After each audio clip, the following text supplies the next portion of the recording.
wasn't sure you wanted. All right, well, I won't, like I Yeah, said, it went well though. I mean, he knew his stuff, so.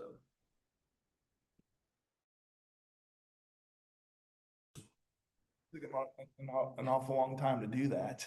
You know, I think the last time they had something that was close to this area was they featured Arkansas in like 1970. correct. So, it was about what, a 18-month process or more, but they formulated committees to bring all these different components together for the festival. I know there was one for the participants. You know, there was musicians, craftspeople, foodways, herbalists, all kinds of things. And one of the committees was uh, to put together a map of the Ozarks. And the thing about the map of the Ozarks is that they wanted it to be the cultural boundary. And so my, my career has been in geography as the geographic information systems person manager for Branson, as mentioned. And the thing about cultural geography, it is very difficult to define. Um, because you look at a geologic or the geophysical boundary of an area, you can see mountain ranges and rivers and different things that delineate that. Geology, a certain type of rock or structure. And then, of course, political boundaries, which are just, developed by humans, just laying out arbitrary lines. But cultural boundaries are kind of defined by the people. I mean, you ask folks, well, are you an Ozarker? Do you consider yourself living in the Ozarks? And so there was a committee to do that, included like you'd mentioned, um, uh, Dr. Milton Rafferty. He was actually one of my instructors in my Ozarks. Let's see, it was Ozarks geography back in the 1900s, back in 1996. And so his boundary of the Ozarks is kind of the keystone that he was a fantastic geographer. So we referred to his work, even though he passed, he's been gone about a decade now. Um, but Lisa Higgins, we involved her with the committee. She does a lot on the Missouri side with folk life of all different levels. And then Rachel Reynolds was kind of the Arkansas counterpart. And what was really interesting of specifically speaking about Rachel, she literally went on a road trip along the southern boundary of the cultural Ozarks, um, and interviewed people and said, just those questions. Well, are you an Ozarker? Do you feel like you're in the Ozarks? If not, where is it? Is it over yonder? And so that we took all these notes together, and then and so I was the cartographer. So I take the data and I put together the map. It's the fun part. It's the artsy part. Kind of the technical part with the tools to make the map. And that map became the reference for people from all over the world, because at that festival, they get visitors literally from all over the world. It's held on the National Mall in DC. And so people could kind of get a feel for what the where the Ozarks are at, situated in the world. And also the other element, which and I'll get back to this in just a moment, but the other element was to place a point where the communities or towns or cities where all our participants were from. And the interesting thing about that map is, again, cultural boundaries is really hard to define. But while we're out there at the Smithsonian, just a real quick story. Yeah. Sorry to make this kind of long. While we're out there, it's over the 4th of July, over 10 days, straddling 4th of July. And 4th of July on the National Mall is a huge deal. And the headlining act was the Ozark Mountain Daredevils. And I grew up in the Springfield area, Springfield, Missouri, and like we were as toddlers, we were taught about the home team here, the hometown heroes, which the Ozark Mountain Daredevils, they're the one band that made it popularly successful. So it was neat to get to know those guys. And they had posted that map on their social media page during the festival. And they basically said, this is where we're from. We're from the Ozarks. We're out here in DC representing our home, our people. And the next day, one of the Smithsonian staff members came up to me and said, what has happened? I was like, what are you talking about? He goes, the social media blew up last night over that map. And so what had happened is, the funny thing about the Ozarks, growing up in the Ozarks, you mentioned Brooks Blevins earlier, which I just found out is your cousin. So I'm just like, Distant. I'm in your presence of your cousin of Brooks. But anyway, I have so much respect for Brooks. And the thing that I've learned about being a longtime Ozarker is people fall in love with Ozarks. And Brooks and I have friendly debates about, because he is the professional historian of the Ozarks. And I look at the Ozarks through a very romantic lens. I'm a romantic nostalgic or whatever. But you see the Ozarks, people get really territorial about it. And so what the big deal about that particular map is, it included Southern Illinois for the first time ever. And so what's coming out of Southern Illinois has a terrain that is very similar to the Ozarks that we know, with the hills, vegetation, but it's across the Mississippi River. And there's music, there's folk craft, there's various things that look and sound similar to other parts of the Ozarks. So culturally, it fits. But man, boy, did that cause a lot of ruckus online. Did people from Southern Illinois not want to be a part of the Ozarks? Well, interestingly enough, there's a lot of people, a lot of the feedback, if you read through the hundreds and hundreds and hundreds of comments, a lot of folks were like, finally, we're recognized. Okay. And then there was some Southern Illinois folks said, no, we're not. But there's folks all over, even Missouri, Arkansas, even northeast Oklahoma, that might be squarely situated in the Ozarks and don't think that they're Ozarkers. Right. I think that would probably be the case, and increasingly so, in Northwest Arkansas, where you have tremendous urbanization and modernization. And so again, it's a perception thing, right? It's how it's perceived. So I'm thankful to see that map showing up in a positive manner more and more and more, which is cool.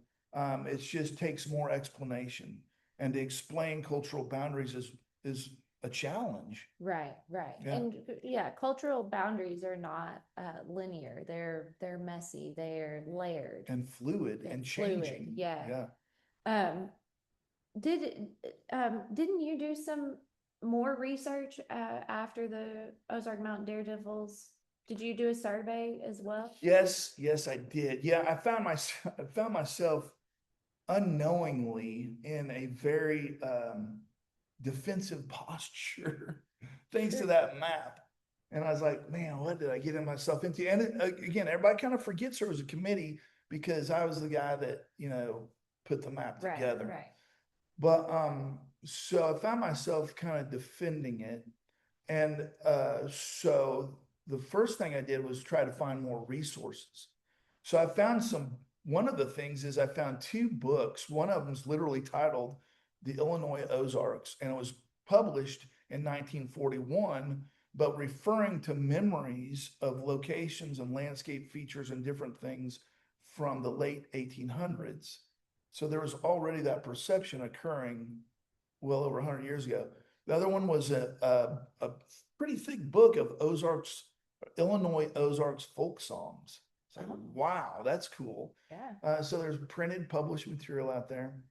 But the other thing was just, and this kind of went along with, it was kind of a multifaceted kind of research project. The main facet was our work with the Society of Ozarkian Hillcrofters. And that's that whole idea and it's very similar with the podcast. We're always on the search for what can we label as truly Ozarkian, you know? And again, it's where Brooks challenges us to say, is the Ozarks, is it really, what's the word I'm looking for? Exceptional from other rural regions of the United States. Of course, Romantic Curtis says, well, heck yeah, it is. But so we're always kind of searching what is really Ozarkian, what can we put on that label? So yeah, I put together a survey. I think you may have seen some of those results. I took the survey. I think I've seen some of the results. Yeah. And it was really interesting. It talked about what are Ozarkian foods, what are activities, religious beliefs, all kinds of different things, all different kinds of criteria. And we posted it out there on social media. I figured this day and age, it's the best way to get exposure. And it was a GIS related project. So not only do you have these results from the questionnaire, but people also placed a pin on this interactive map to show their location. So then we could see that cultural boundary based on this survey, as well as get these tremendous metrics about what people felt were Ozarkian. So one of the things that sticks out in my head is the number one food that folks feel is Ozarkian.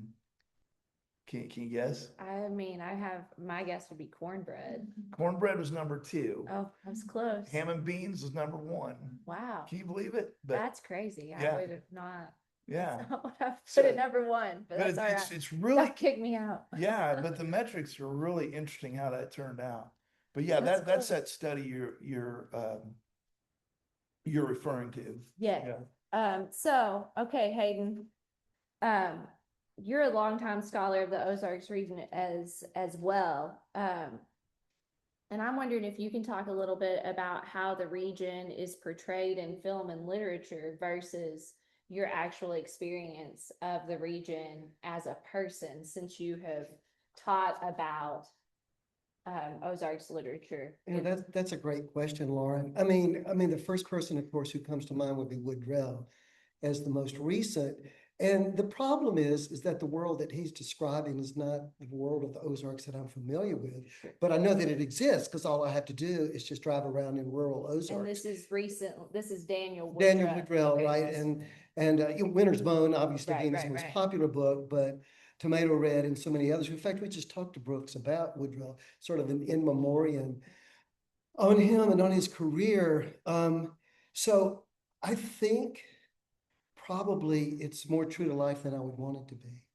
You know, and that goes to this whole problem of exceptionalism, because some of the pathologies that afflict some folks in the Ozarks are going to afflict the same sorts of folks in Appalachia.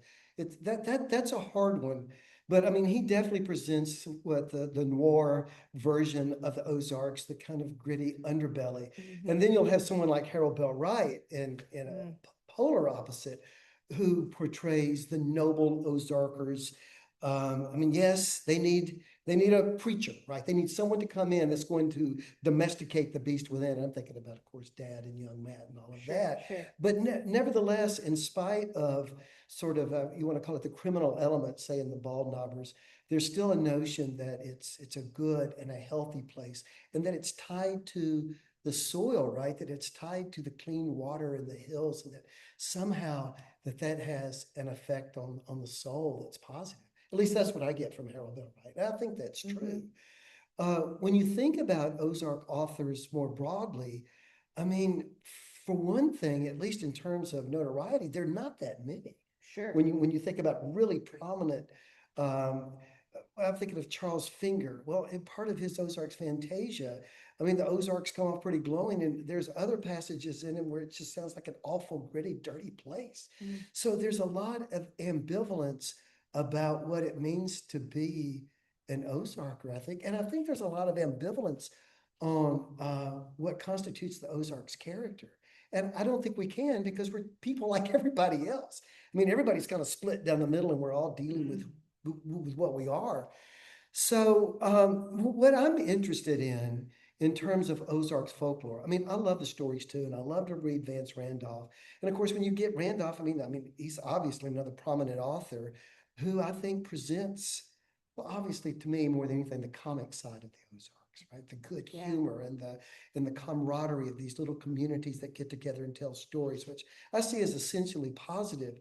What I find interesting, and I hope will continue, is that Ozarkers who are creative will receive the tradition, listen to the folk tales, massage them, and not only preserve them, but not like relics in a museum, but preserve them and then represent them in creative ways so that it's a tradition, because we're going to continue to define ourselves. And I'll close with this. I mean, Curtis was right about Northwest Arkansas and the rapid urbanization and just the profound cultural shift. And Brooks, of course, will mark the advent of Crystal Bridges as sort of a pivot point for the cultural Ozarks.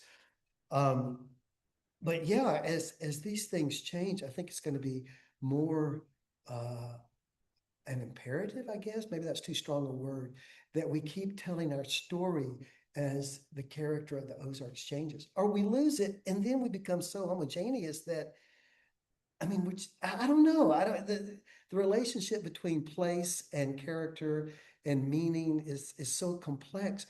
But it's like Curtis said too about the podcast. I mean, that's what gives us a sense of urgency, is what can we preserve in a way that is helpful to people as they live here. Mm-hmm. It's funny, I have to interject with a short story of my own.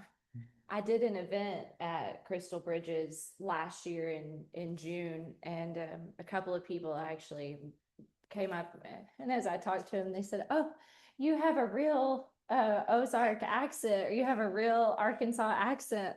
Me, but that speaks to Northwest Arkansas, not I'm sort of the rest of Arkansas that has moved in, and so there are a lot of people moving in. And then for me, also the Ozarks is, especially Arkansas Ozarks, is sort of getting labeled as Midwest now instead of Southern. And I have a big bone to pick with. I feel that Arkansas is in the South and will just die on that hill. It's South. That's what I think too. But anyway, it's Southern. Yeah.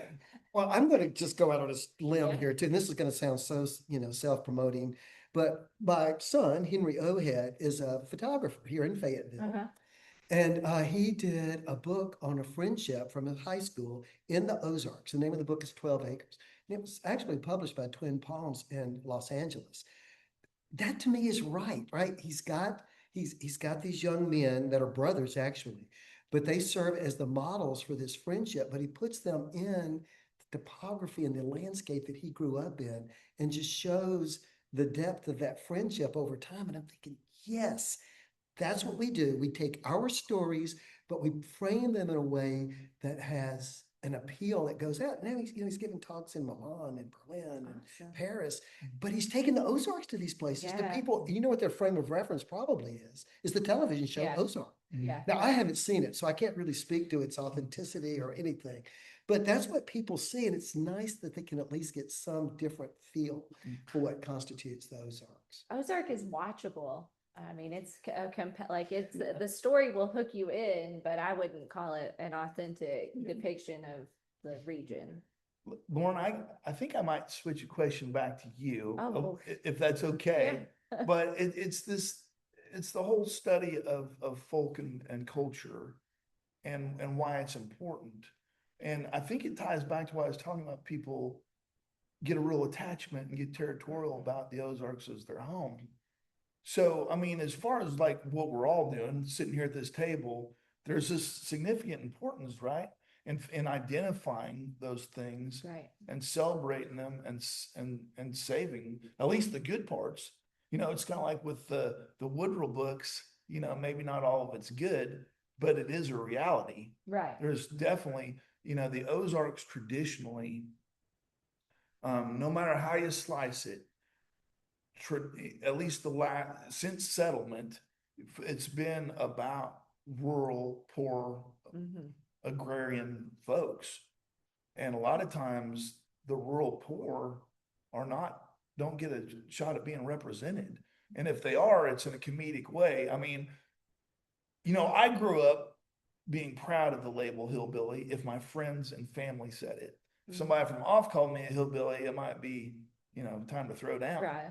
But, you know, that hillbilly is, you know, that comes from that rural poor image, right? So, you know, it fits in somewhere. And I think it's important. Sure. Yeah. You know, lots of good come out of that.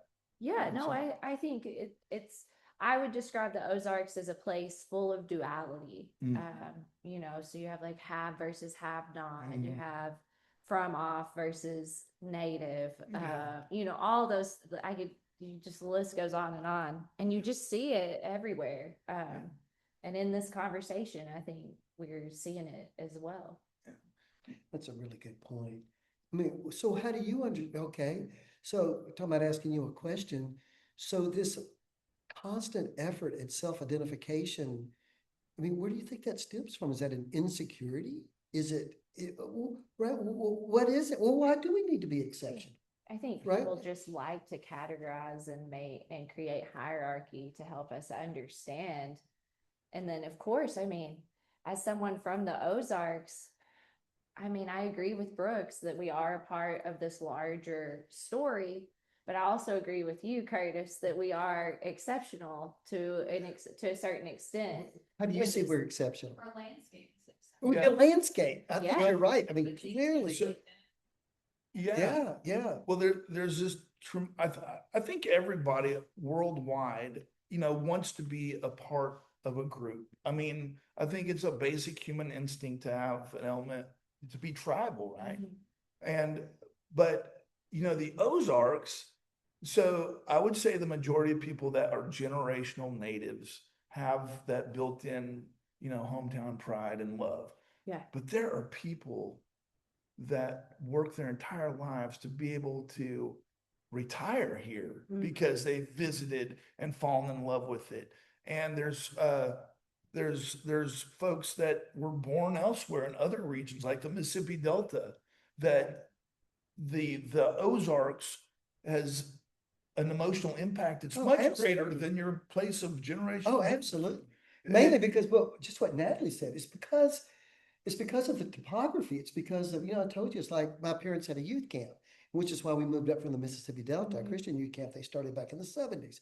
And so we hear these cabins that were built back in the 30s, and we're living up on this bluff. And I can't tell you the profound contrast with the Mississippi Delta, which is flat with cotton going all the way to the horizon. And you turn on the tap and dirty water comes out, and you come here and it's just, the water's clean and the air's clean. Nobody's spraying pesticides. And standing on the bluff and looking out and seeing us, I mean, going out and seeing cardinal flowers in the fall or seeing wild irises in a marsh, it's like, there's no place like the Ozarks. I agree with you that I do think it's exceptional. Right, particularly in terms of the environment. And the question to me, and I'm not denying it, but the question for me, and I think probably for all of us, is how does that landscape, how does this experience of this beautiful place impact who we are? You know, and I don't know the answer to that. And even if you go back to Harold Bell Wright, on the one hand, well, yes, you've got the noble, you know, Matthews family, but you've also got the bald knockers. And it's what you it goes back to your duality that you're talking about. And the Hills was one of the main characters. The Hills, the Ozark Hills was a main character in the book. In the book, it's the shepherd of the hills, but there's an ambiguity there, right? I mean, it doesn't guarantee noble or good or moral character or something. I mean, I think a lot of people find the Ozarks in their search for where is my place, right? Like if you, and you guys have probably talked to a lot of Back to the Landers too. You talk to them. I'm thinking specifically of Tina Marie Wilcox, the head gardener at the Ozark Folk Center till December. You know, she was searching for, that's how she ended up in the Ozarks, is she was searching for her place and knew she hadn't really found it, and came here and thought, well, this is it, you know? And I think if you're, I talk about sense of place a lot, that feeling that is that combination of the people, the landscape, the built environment, the culture all together that makes you feel at home. And that's, I feel it here more than anyone else. And I think that's just a feeling that a lot of other people happen to share when they're open to it. You know, and you know, going back to that word exceptional, and I hope I'm not misspeaking. I think Brooks said this, but the question, we were in a mixed group. It may have been in one of his classes, but somebody was saying, well, why, you know, when it comes to folky stuff, and why is the Ozarks always pretty prominent, right? And it's because, I mean, Brooks said it's probably because it's been documented so much. That's right. You know, Randolph's is just one of hundreds Right. of documentation of the folk culture in the Ozarks. Yeah, I think So documenting folk culture in the Ozarks is part of Ozarks culture. Like, Yes. But isn't that's that- right. It's creating the culture as it documents. Yes, Yeah, yes. that's right. But I don't want to really necessarily pick on any other rural regions of the United States, but you know, you don't hear a bunch of folk stories and documentation about the sand hills of western Nebraska or something like that. So to me, that's another, can we count that as exceptional? I mean, you can. I'm not out looking for the sand hills. I'm not gonna plant my flag quite as hard as you are, but You could certainly find it, going back to the Mississippi Delta. I do need to represent the whole state of Arkansas. So, Yeah. but yeah, Well, no, I was mean, picking on Nebraska. I'd never pick on Arkansas. no, of course not. But Yeah. I mean, I mean, like I said, I think there's some truth to both. Yeah. That it's a part of the rest of the story of the United States, and that it's exceptional. I think it could be both. And then I get pretty loquacious, so shut me up at any time. But I was gonna add on to what Hayden was talking about, is like, where does the environment, the hills and stuff themselves, play a role in influencing the culture? Well, you know, I always think the neat thing about the Ozarks is that we don't really have a bunch of high mountains, but we have really deep valleys. And so like you get in there and it's like they're giving you a hug, but also it's a place where people can choose to be isolated and do the things they want to do, and practice the things they want to practice. Some of them good, some of them not good, but you have a lot of different kind of intentional communities that occur throughout the Ozarks because it lends itself to that.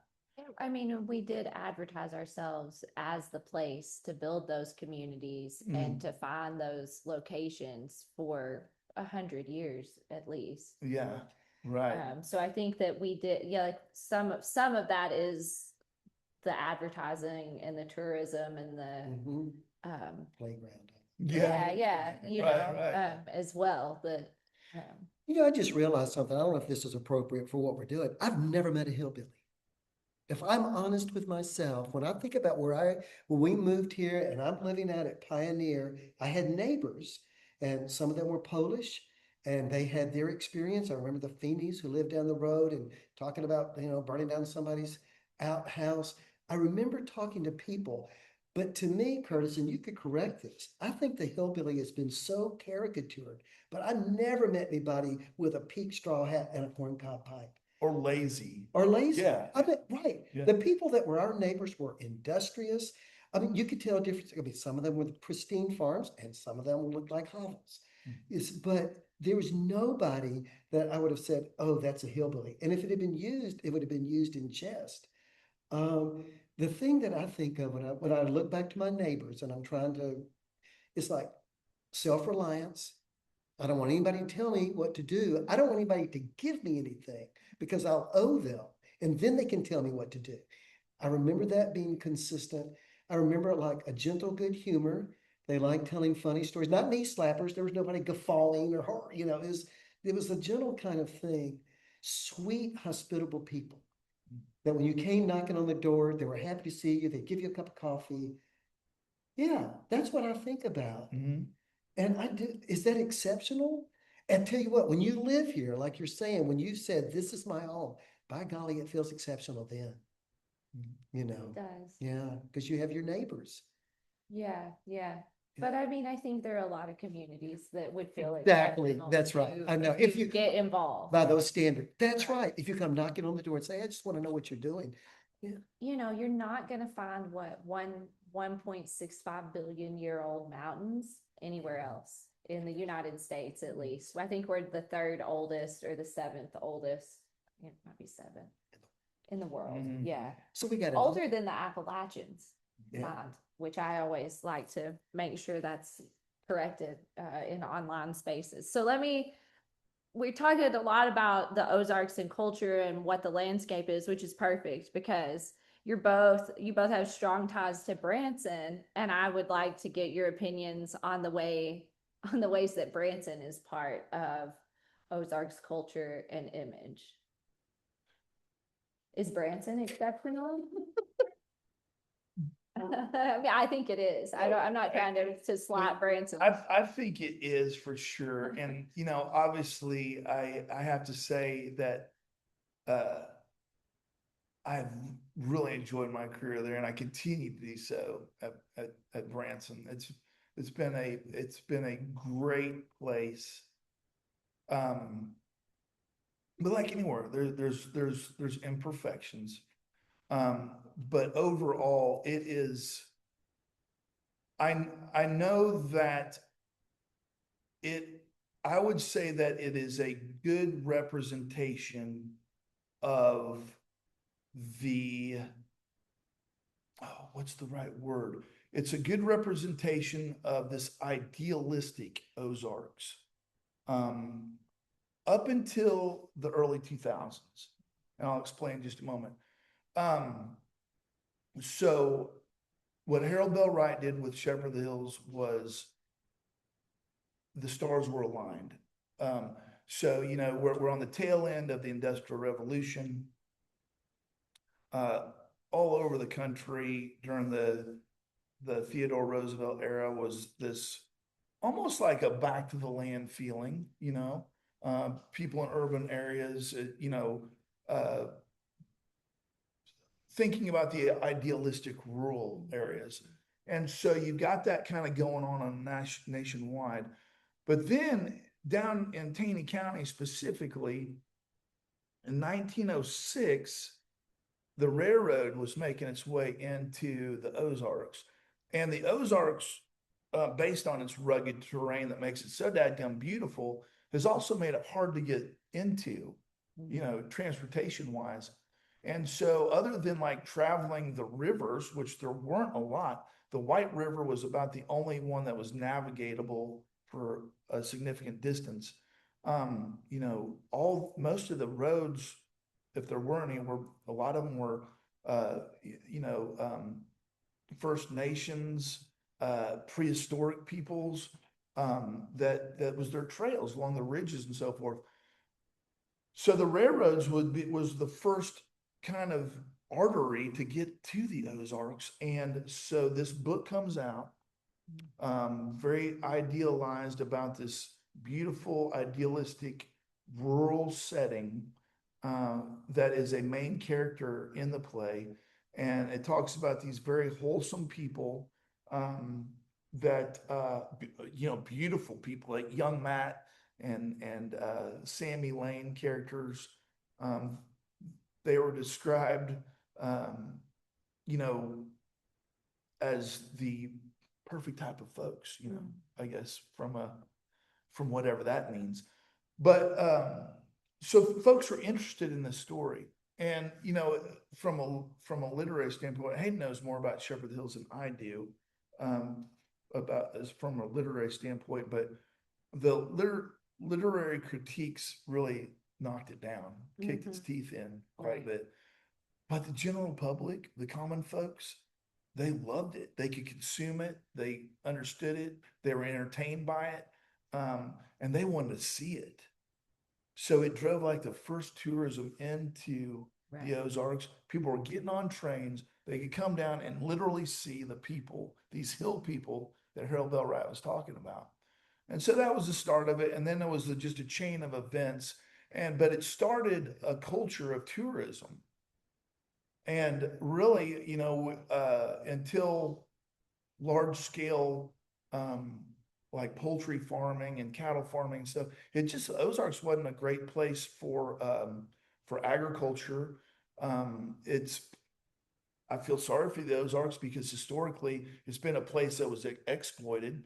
They come in, we wouldn't have recognized the hills in 1900 through 1920 because they were clear cut. Yeah. They come down and take all the trees and some mining efforts and different things, but it was exploitation. So the tourist industry was perfect. We've got our beautiful clear rivers, and the landscape was the first draw. And then it stacked on top of each other. For whatever reason, in the 60s, you've got in Branson specific, and Branson is part of, it's kind of the geographic location of Shepherd of the Hills, the novel.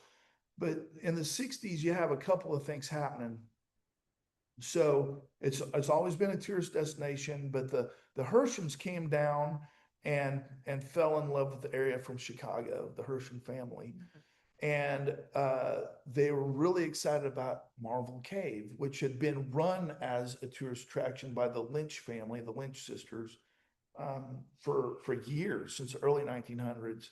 But they further developed, and it was all about that cave. And and so the lines for the cave were stacking up, and people were just milling around. And so they're like, okay, let's build a little 1800s town, and then they can have a place to shop. And then they started adding rides, and then we have Silver Dollar City that we know today. So you got that interesting phenomenon. And then around the same time, you have a couple of family music groups that are saying, well, what can people do at nighttime whenever Silver Dollar City's closed? Well, they can come and watch these music variety shows. There's a couple of those. And then, of course, you have the Shepherd of the Hills itself, the farm where Old Matt's cabin is, went through a number of different owners since the novel came out, but it's always been a tourist destination as well. So you got from 1907 when Shepherd of the Hills came out to 1991-ish, you have this kind of idealistic rural Ozarks tourist destination that is very much a rural getaway into the Ozarks for tourists. 1991-ish, 60 Minutes did a special on Branson and the music scene.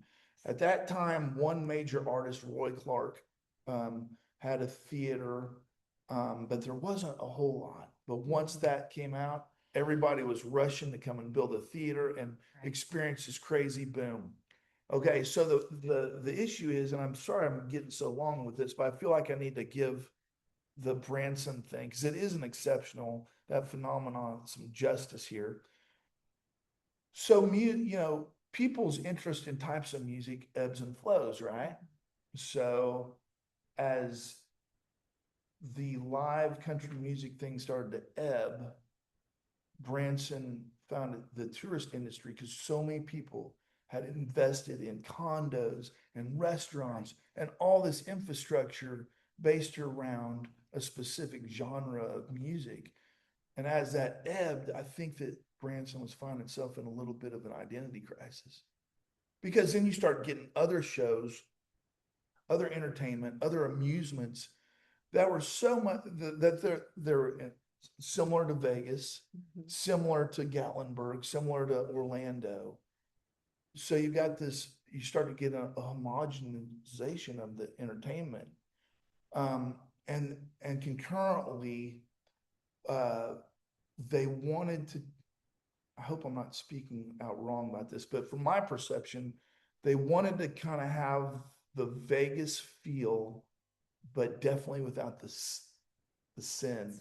Vegas for families. Yes. Or it's if Ned Flanders. So, and So around the late 90s or so, and Hayden would know probably exactly, but the idea of faith, family, and flag was kind of a mantra, you know, and I think it was for a segment of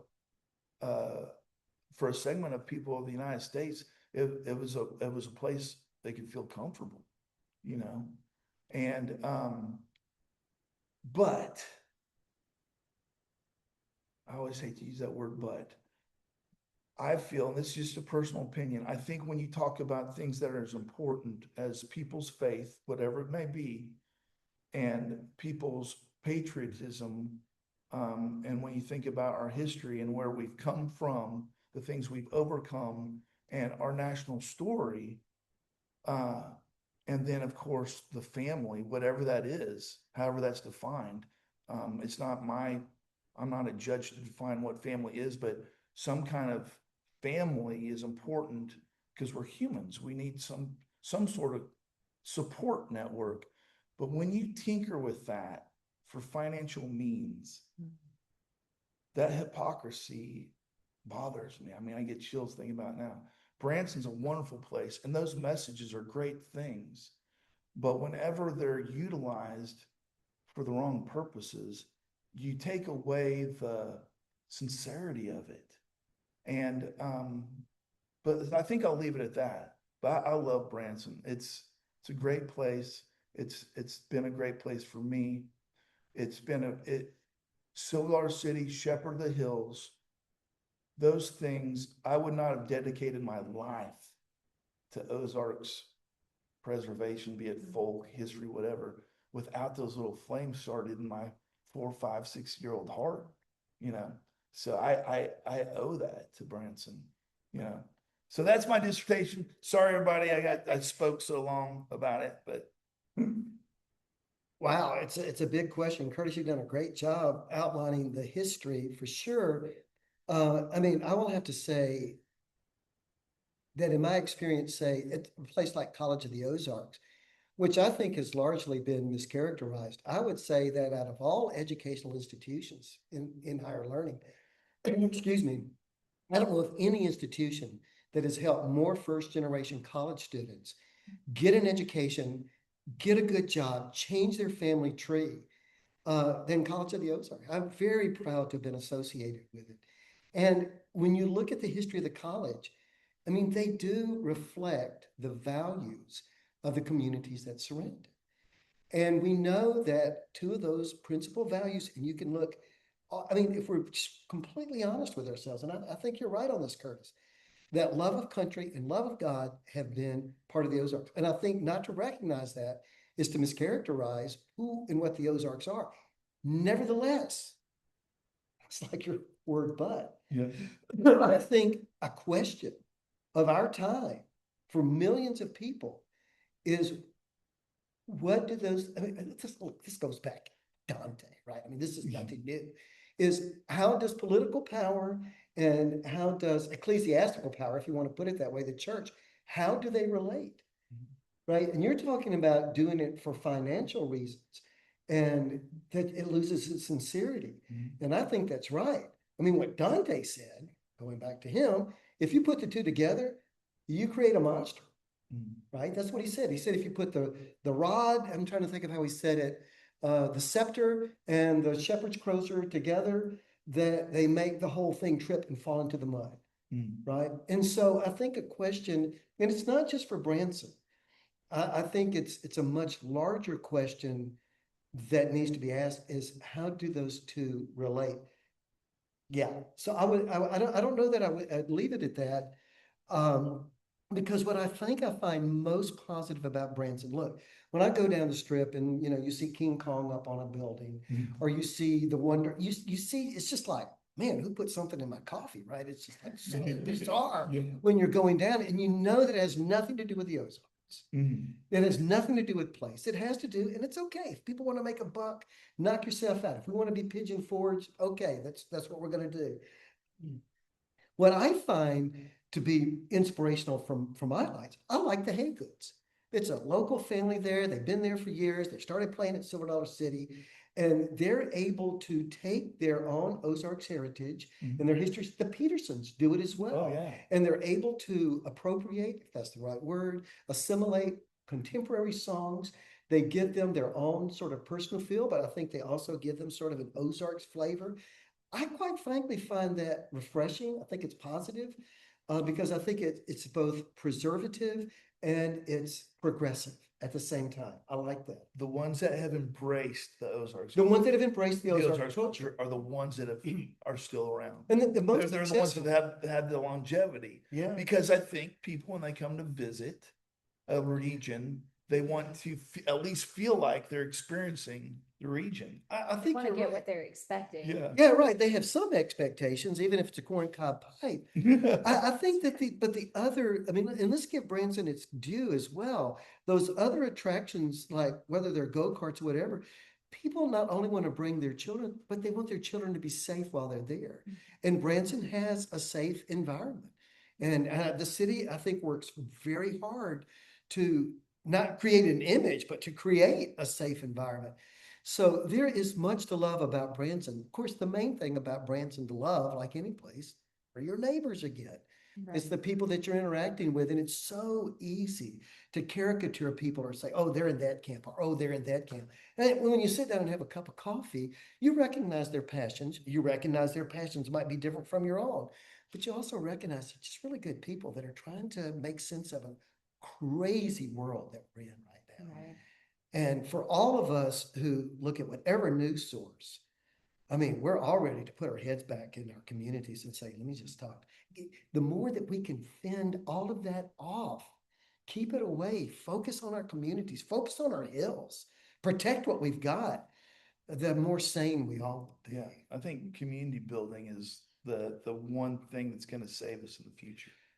I Yeah. agree. And folk arts are the best Yeah. way to reach Yeah. rural communities according Yes. to the NEA. And Hayden, I did not expect to use the Dante frame. Sorry, I can't help it. That was excellent. I loved every second of it. Well, thanks. It was not on my bingo card. I wasn't in my, I was not planning to say, but so when you think about those issues. Sign up for this, didn't But I mean, it's such an internal question. We act like it's something that's just bubbled up now, like in today's news. But we've been trying to figure this out since Constantine. I mean, let's, take it all the way back. It's difficult. But for Christians, for the church to be able to maintain its integrity and speak truth to power, has to operate, I would agree with Dante, in a separate sphere. And I think it's something that we need to be really conscious of and asking ourselves about. Because those questions, how those questions are decided, do affect the communities that we live in, for sure. Question, as someone who's not associated with Branson. Okay. For Silver Dollar City specifically, I would say that even in that space, you can see the urbanization of a rural area. The new characters that they have presented into their character staffs, and there's like the new hillbilly character, which anytime I've encountered him, he frustrates me quite a bit because I'm like, you're nothing like the people I've grown up around. Right.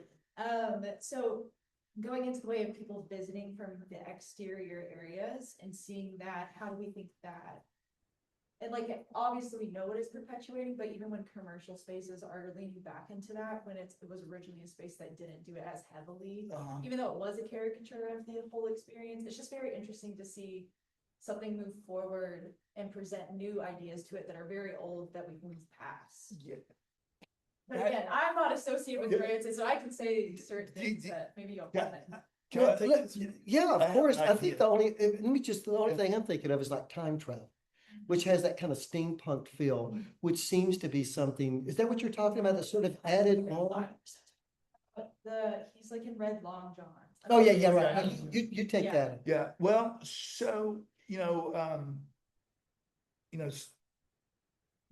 the Hershins, the brothers, Jack and Pete, and their mom, Mary, and ultimately I think Hugo was their father. But I've known Jack for quite a while, and I really like Jack's philosophy. not only did he fall in love with Marble Cave, but he fell in love with the people. And so Silver Dollar City was quite literally built by the community. Yeah. I mean, I think Willard Jones, who's John Fullerton's grandpa, had a sawmill up on over by Garber that used a sawmill to cut the timbers to build all the original structures. All the craftsmen that were originally there were local folks. The employees were never called employees, they were citizens, and they were always to be in character. There was so much more of, it was a pretty authentic place. And there's only so many things you've got to embellish a little bit to be entertaining. Same thing with Randolph. The argument about Randolph's with his critiques are, well, two things. He'd go out and find people on the margin to collect his stories from. But also he probably embellished a little bit to make it entertaining, right? Because he had to sell books. He's trying to live, and survive. But does that mean that it's not valuable or there's not truth to it? No, it just means it's storytelling, and it has, but yes, there's a little embellishment in the old days. Now, in recent years, and Hayden, you probably can add to this, but it has shifted to a corporate structure. And as with all corporate things, a lot of it, multiple people have to be answered to instead of proprietors. Yeah. Okay. So you have your investors and all that, blah, blah, blah. So a lot of times it comes down the bottom line. Things get streamlined. Things get introduced and tried out. I remember one season they had like a whole Nickelodeon area, like from a TV show. So yeah, it has changed a little bit. And the thing about what like Lauren and your staff and colleagues are doing and what we're trying to do with the Chronicles is that urgency, because those authentic craftspeople and it's kind of like the project you were talking about earlier with the what's the word I'm looking for, where they pass down their skills, the apprenticeships. Apprenticeship. Yeah, if there's not apprenticeships, young people they go on and don't carry on those traditions. So you don't have a bunch of people to choose from for those type of authentic fields. So you're starting to lose that authenticity a little bit. Yes, that's true. And I see where you're coming from.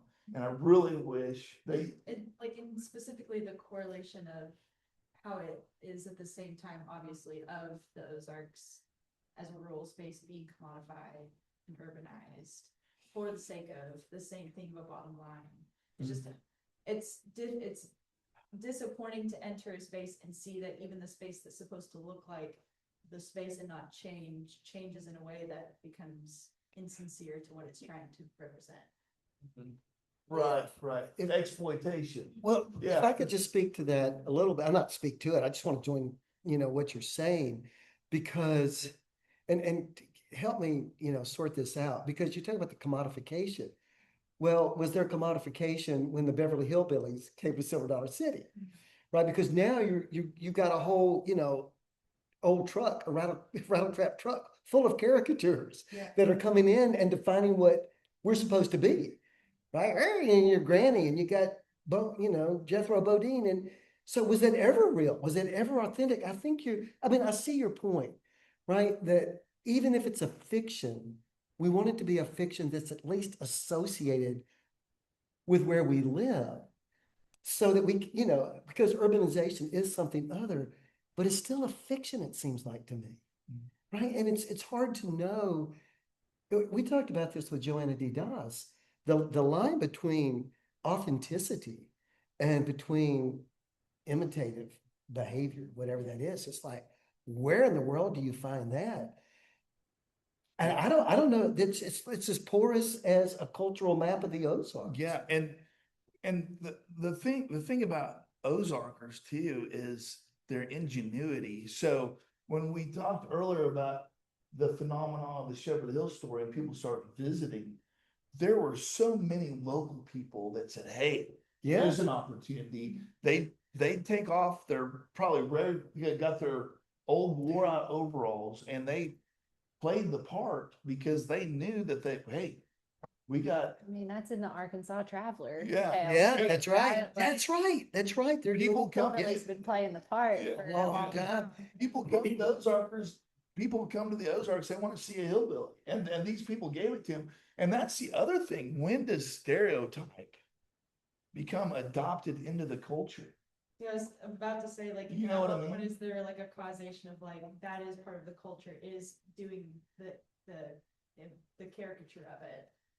And we see that in other cultures too. Mhm. And tourism is such a big part of the Yeah. Ozarks culture that I think that it's the lines are blurry, right? Yeah. And So what we're blurry. talking about. Yeah, we just we went with a group of School of the Ozarks students to Greece and Italy recently. So, we're eating in this nice Greek restaurant. It's in Athens, and then the performers come on and they're dancing and they've got on the traditional dress, and we assume that they're doing the traditional dances, but it's still kind of Mhm, you know mhm. what And in I'm- folklore, we would say like, if you are the audience of a traditional performance, Yes. being an audience member is going to change the performance.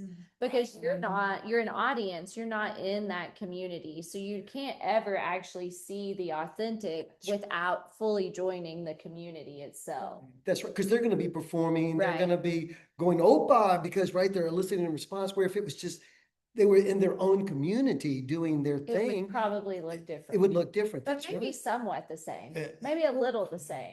You Well, know, I I don't mean, think it's yeah, completely no. not real, but it does change it. And the other challenge too is, so to answer your question, you're absolutely right. You're onto something. What you've done. Yeah, is you've identified- you've identified something real for You've sure. identified, what's happening, and it's an embellishment for entertaining and making money and keeping. Right.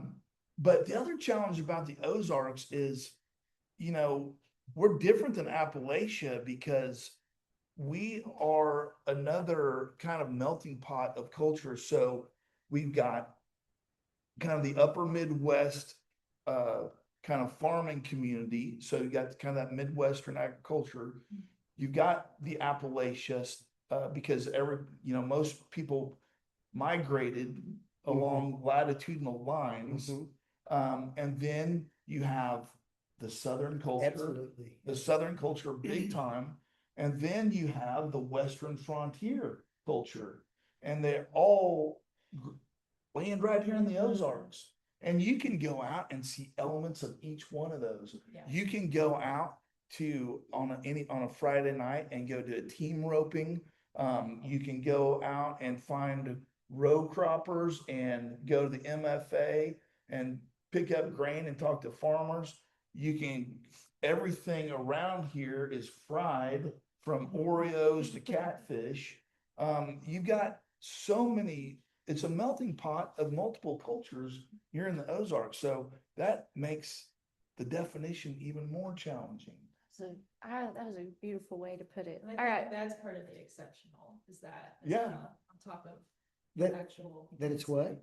I think that's part of the exceptional. That we're a melting pot, Yeah. that the different cultures kind of intersect here. Don't tell Brooks, but that's another hash mark for exception. Okay, well, we hope you won't why. Hi, So Brooks. let's talk a little bit about the podcast, Okay. which is one of the things you guys continue to do. So how did you guys get the idea? How this podcast come together?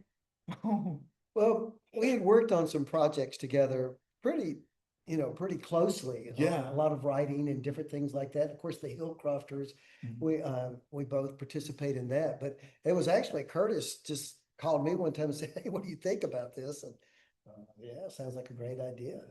Yeah, we had a lot of fun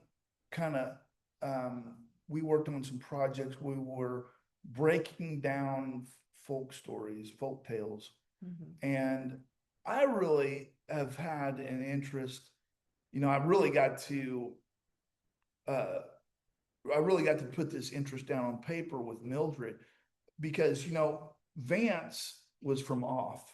you know, and somehow he was able to get in with these folks and get all kinds of stories from them, gain that trust.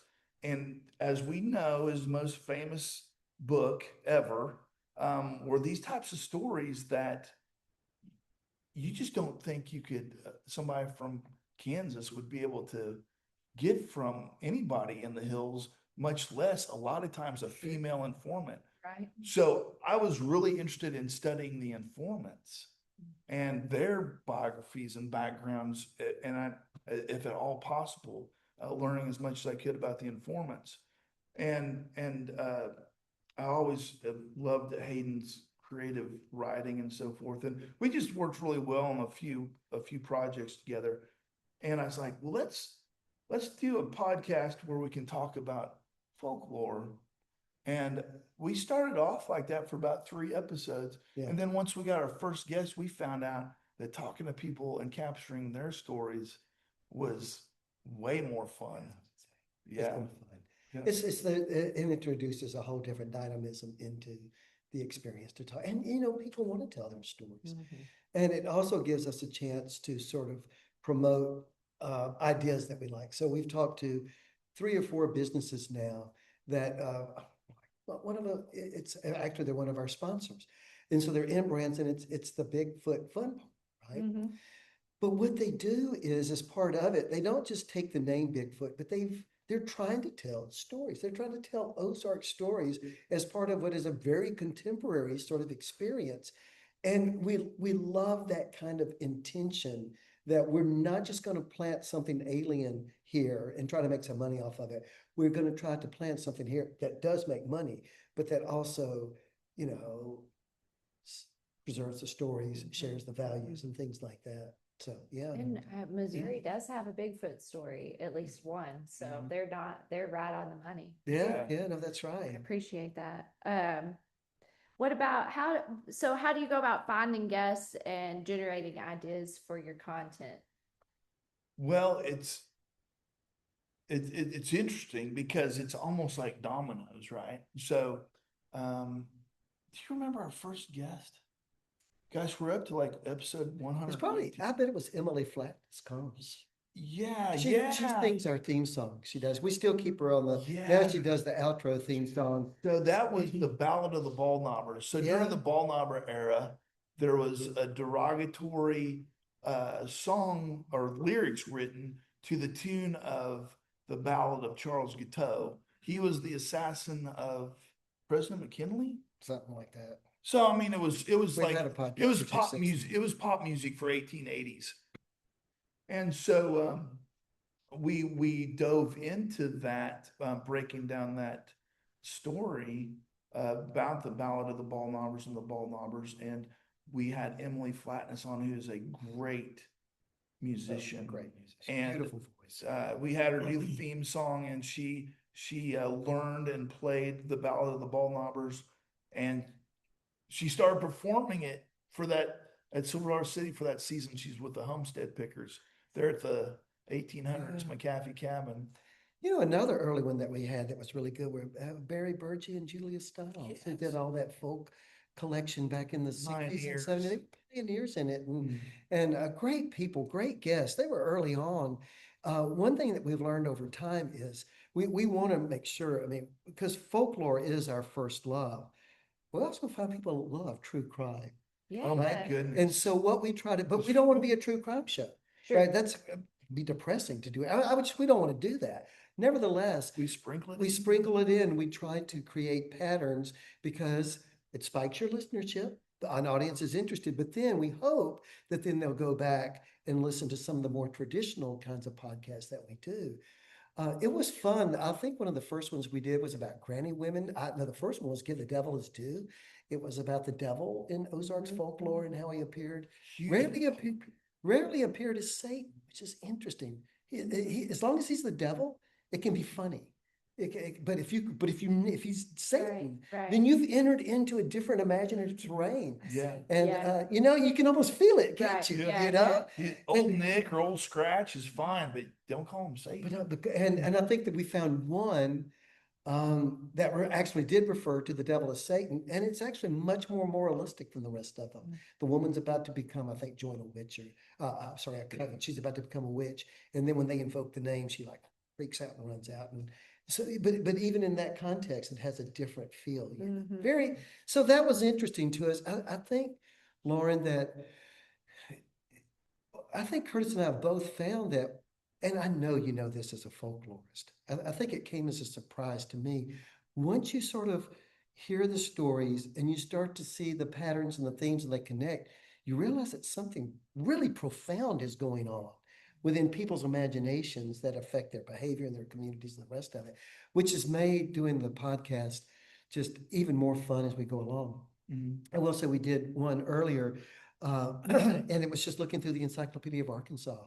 We found an article on cattle mutilations. And I looked at the young lady's name, Kylie Cole, and thought, I bet she would be great. And it was a very interesting kind of interview to talk about.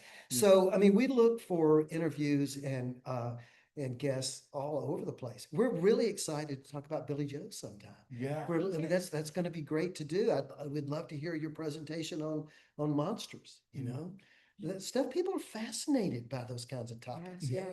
Yeah, one thing I might add too is, it never occurred to me, and I don't want to speak for Hayden, but getting started, this never was like to make money. Oh, yeah, right. And it sure does. It's not a lucrative It's thing not at a all. money. We did, it was, for me, I mean, I'm the type of guy that could listen to an old timer tell stories all day long and be perfectly content. I mean, I just love it. I was really surprised. We got invited to the Missouri Folklore Conference. Yeah, that's right. The one in Springfield? Yeah, and it was very interesting to hear people say, we're really thankful for what y'all are doing. And it never really occurred to me until just then. It's like, yeah, I guess we're actually saving oral histories and people's stories. And there is something important. It's not just for fun. Right. And so that's kind of a good feeling. It's a good feeling. Yeah. I think for me, though, probably getting started was mostly for fun. It's just great. I mean, it's just funny. I mean, I think that's a good way to get into something like this, because as I imagine that it takes a lot of time to do the interviews and do the editing and get it ready to publish. So can you talk, like, what if a student is thinking like they want to start a podcast, like what can they expect to put in to make a good one? But you mean like monetarily? Well, time. So it's worked out well because I'm retired, right? So I retired from TV. That really helps. Right. And so you have a Mac and it comes loaded with GarageBand, which means that all the technology I need to edit and post a podcast is right there. It's unbelievable. I didn't know what to do. I'd get so frustrated to talk to a student because students know. He said, well, here, let me just show you a couple of tricks. It changed everything. Of course, they're YouTube videos, but I don't do well with YouTubes. I need a human being there. Sure. So, I mean, anybody that's interested, they have a Mac. I assume that there's probably another version on, whatever.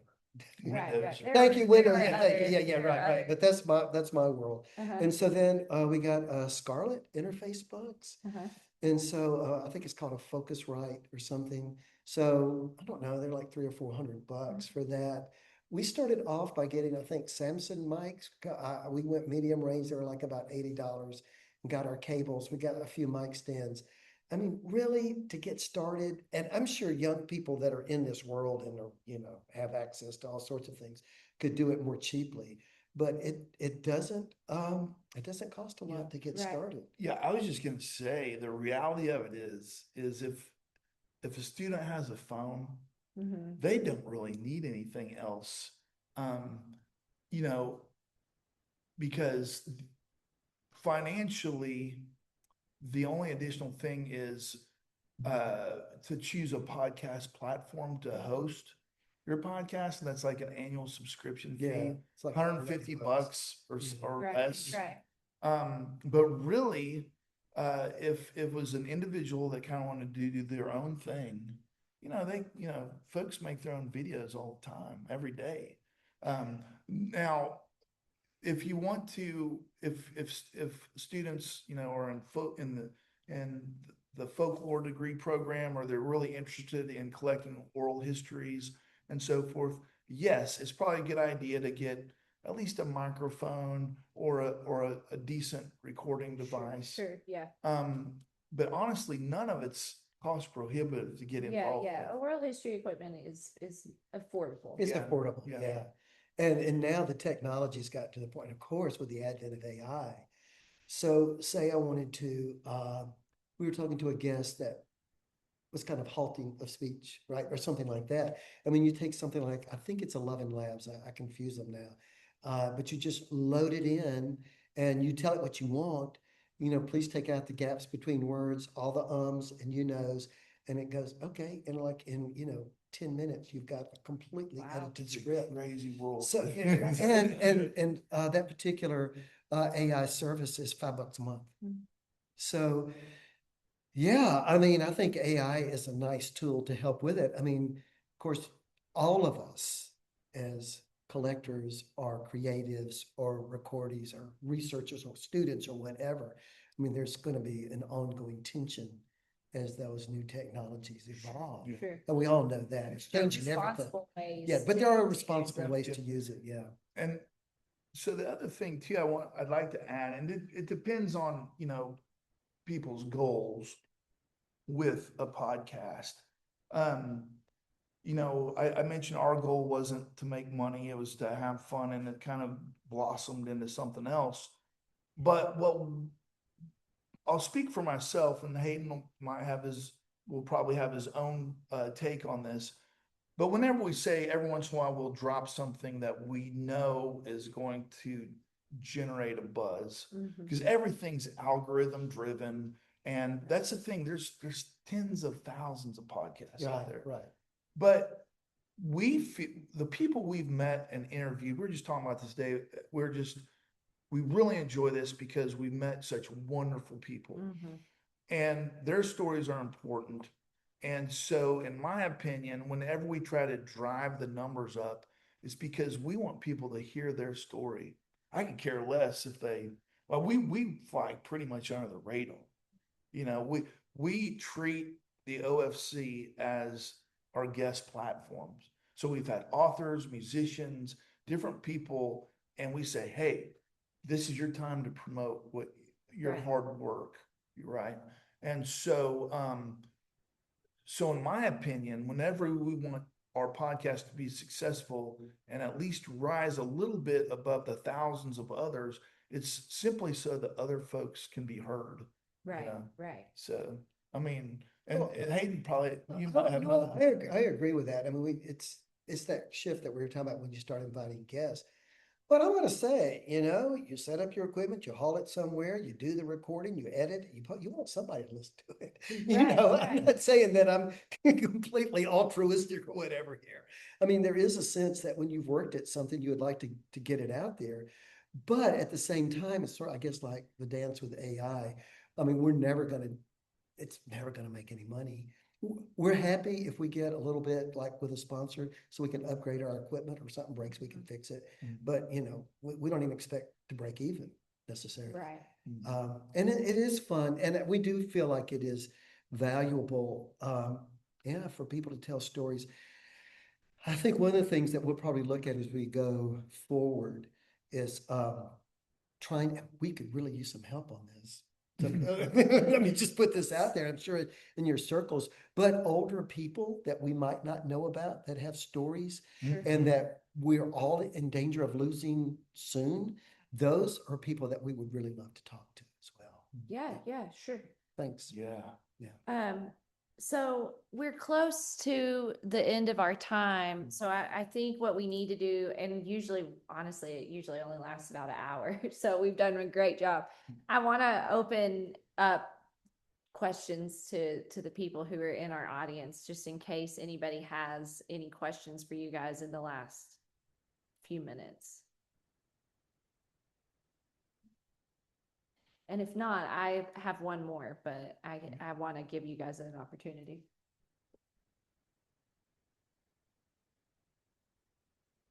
All right, I'm going to ask. So I would like each of you, and this is going to be hard for you guys to fit into 10 minutes, I think, but is there one, Ozark crafter, storyteller, musician, just somebody out there doing the traditional work that you want to highlight, give a shout out to? Well, I've real already quick. given one to my son. Give So, another. yeah, so I mean, I would definitely give a shout out to Henry, and Curtis, I'm sure you went to the same couple that came to my mind immediately, and that's Mark Ballou and Cindy Wolf of Creek Oh, yeah. Rocks. And, they go and they listen to this archival music at the Library of Congress. And when you listen to the originals, I mean, I get kind of from my layman's perspective, I don't get what they hear. They listen to these songs, they hear something beautiful. And then Mark arranges that on his guitar. And it's like, you can't believe old Bango could say, about killing the hog with the wooden knife could be such a beautiful melody. Right. So, I mean, that's who comes to my mind. Oh yeah, I'll agree. That would be one of my top choices too. And just knowing them and their passion for through the tradition. I know that Cindy is kind of from that mecca of Ozarks music around the Mountain View region. I think Batesville. He's from Batesville. But within a pretty short drive anyway. But beautiful voice, excellent, very talented, but their desire to bring the traditional songs up to a contemporary palatability. Is that Yeah, that sounds good Yeah. to me. Yeah. which gets more folks excited about the music, that traditional Right. music. And I think that's super important because you're right. Some of those recordings, I love the old recordings because I can put myself in. I'm, 1930s, talking to some 80-year-old, 90-year-old, and they sing a song and it's like, it's all scratchy and everything with the old recording. So, but most people like, man, I'm not gonna listen to that. But they take it and they make it into something beautiful, but it still holds true to the feeling. Yeah. The musicians, that's the thing about music. We were talking about that earlier with Dr. Hunter, is that when you talk about kind of a cultural identity, music is a really good barometer for that, I guess you might say. But let me think. What we're trying to do, we're self-taught on the technology. I'm trying to learn more about the video because when you're talking about crafts, we need that visual element, and almost all of our episodes are audio. We have a few video ones out there. I'm trying to think. We've had some great storytellers. Crescent Dragon. Crescent Dragon is She's excellent. She's excellent. phenomenal story. And that's the thing about, I want to roll back just real quick because I think this is important to note. I remember when getting in the circles with other Ozark scholars and so forth. But even outside of that, even in the community, when you go to like a neighboring town that doesn't know you, they say, "Oh, you're from the Ozarks. Well, how many generations has your family been here?"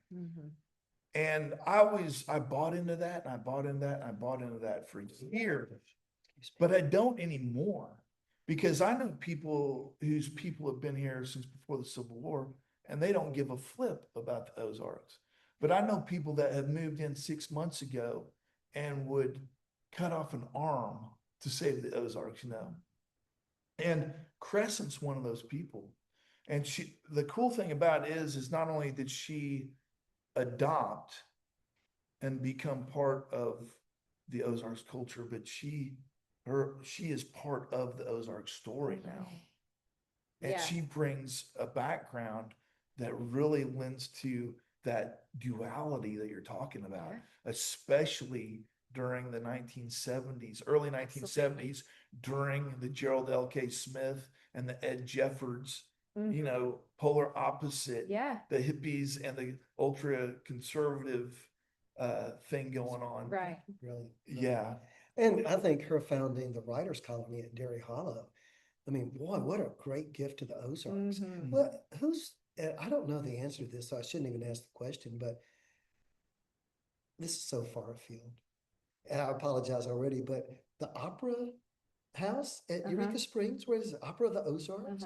Who founded that? What is the story of I that? don't know that story. Wouldn't that be an you know, I'm That- sorry, that hey, might be something we there need to you look go. into, Yeah, right? yeah, yeah, Because for it's sure. such an anomaly to think about. But What there about Abby Waterworth? Abby Waterworth. Abby, who shears her long-haired rabbit so she can take the hair, and she has a spinner, and so she creates her yarn, and then she's gonna turn it into who does that? Well, Jeanette Larson does Oh, it. does she? Not Okay. few, but she Yeah. does it with sheep and With goats yeah. and has a little farm behind her house. Yeah. It's really cool to see. That's It's very really cool. We need to get down to Mountain View sometime. Yeah, Sure. yeah, there's a whole treasure trove we have to crack. I know, we're so looking, see, I need to get him retired. Yep, hurry up. All right, well, I'm gonna close this out real quick and then we'll continue. We can visit. Thank you guys all so much for being here. Thank you, Curtis and Hayden, for sharing your stories and energy. And we'll see you next time. You can find us on folklife.uark.edu.